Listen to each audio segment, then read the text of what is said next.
Rokok ni haram. Kalau ada ulama kata makruh, pasal dia hisap.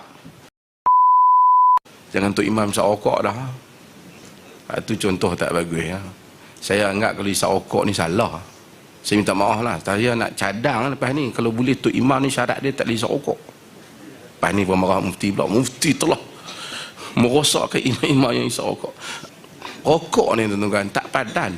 Kadang-kadang orang minta Tok Imam mai tolong doa kat anak saya sikit, kita pun pegang budak bau rokok, bau gudang garam.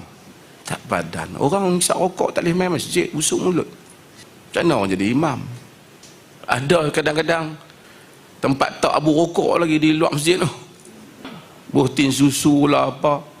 Saya kata masjid tempat hak mulia, bukan tempat berprestige.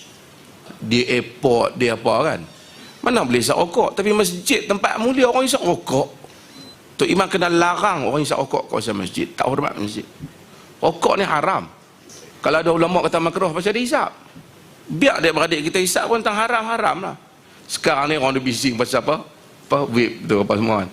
Saya bukan nak kira nak bising apa, tapi tak apalah. Perlih orang nak tanya. Nak bising apa? Hak rokok tu haram lah. Cuma kita tak bising lah kan.